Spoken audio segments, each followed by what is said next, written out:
Hello मेरे ओजी subscriber. आज मैं आपको सुनाने जा रहा हूँ एक छोटे से गांव नेहली की कहानी। दीपावली की रात है और चारों ओर दीपों की रोशनी है, लेकिन गांव के बाहर एक पुरानी हवेली खड़ी है जो अंधेरे में डूबी हुई है।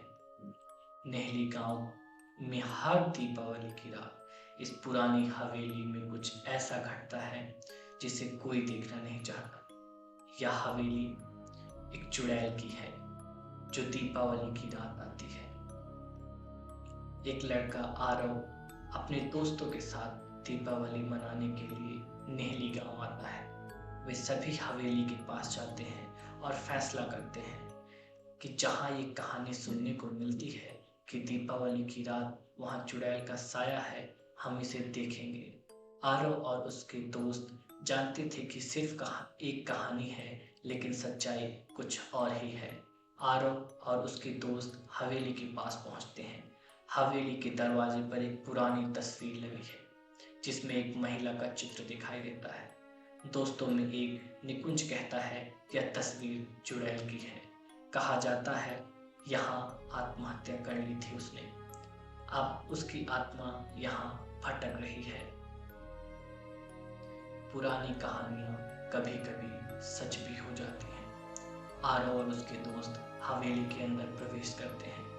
अंदर का माहौल बहुत ही डरावना होता है। दीवारों पर अजीब से निशान और फर्श पर खून के धब्बे। अचानक एक ठंडी हवा का झोंका आता है और दरवाजे अपने आप बंद हो जाते हैं। हवेली के अंदर की हर चीज चुड़ैल की उपस्थिति का संकेत दे रही थी।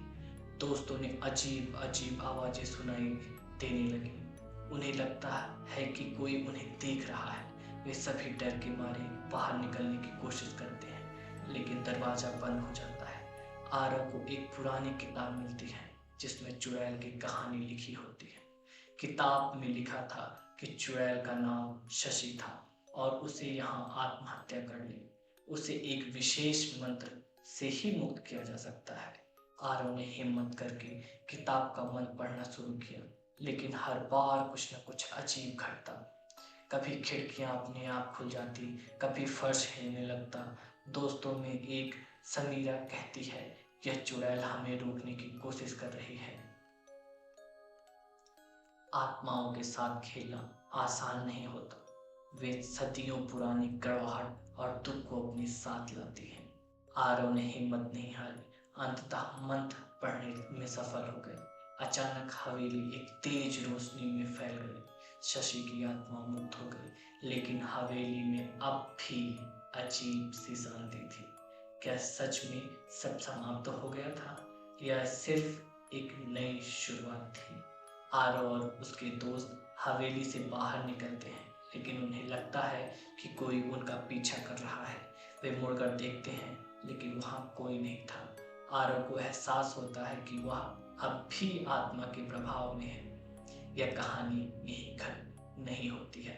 आत्माओं की दुनिया में एक बार प्रवेश करने के बाद वापस लौटना आसान नहीं होता। धन्यवाद। अगली बार तक अंधेरे में परछाइयों से सावधान रहना।